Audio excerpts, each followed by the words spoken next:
Per tutto il 1500 la patria del Friuli fu oggetto di contesa tra Venezia e l'Austria. La Serenissima controllava il Friuli centrale, Monfalcone e il Pordenonese, mentre l'Austria occupava il Friuli orientale con Gorizia, Cormonsi e Aquileia.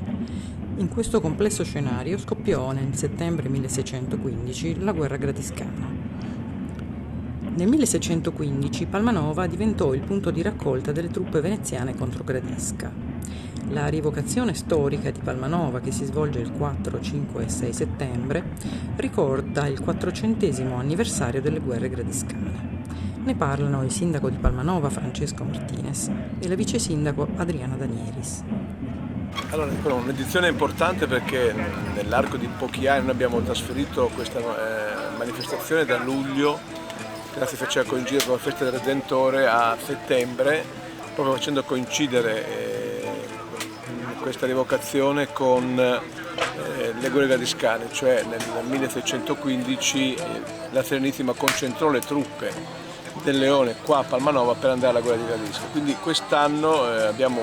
un'edizione 39esima con oltre 350 rievocatori che vengono un po' da tutta Europa, e sicuramente stiamo cercando di migliorare, di potenziare questo prodotto culturale che ha una storia, Palmanova, che ha una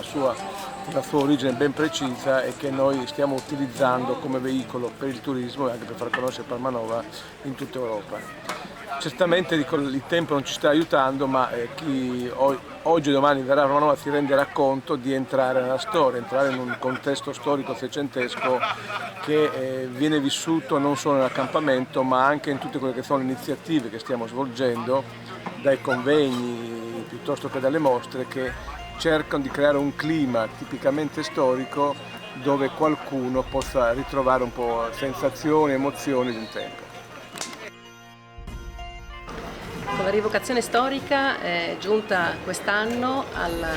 sua 39esima edizione e quest'anno in particolare ricorre il quarto centenario delle guerre gradiscane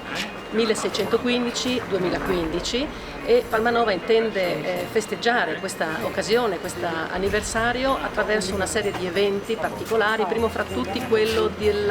numero dei partecipanti che supera quest'anno i 680 rievocatori provenienti dall'Italia e dall'estero, dalla Polonia, dalla Germania, dalla Repubblica Ceca Slovacca, dall'Ungheria e anche dalla Finlandia, per animare in maniera vivace ed estremamente colorata questa manifestazione. Altro elemento di forza quest'anno è la presenza di eventi collaterali come il convegno di oggi dedicato alla guerra gradiscana,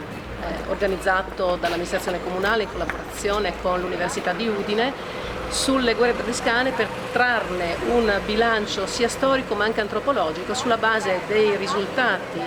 di analisi e dello scavo eseguito nel 2000, tra il 2004 e il 2007 vicino a Mariano di Friuli.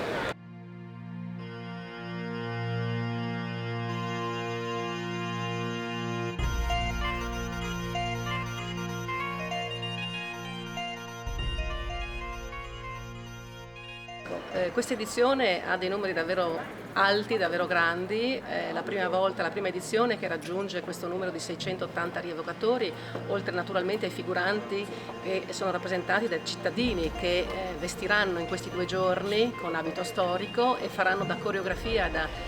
accompagnamento agli eventi propriamente rievocativi. Gli eventi sono in particolare, si collocano come eventi delle milizie veneziane in combattimento contro l'esercito Asburgo che si svolgeranno nelle 2 grandi battaglie di Porta Aquileia, oggi pomeriggio sabato e domani pomeriggio alle 15, domenica, rievocando questi momenti di assalto con scenografie di attacchi con i picchieri, i moschettieri,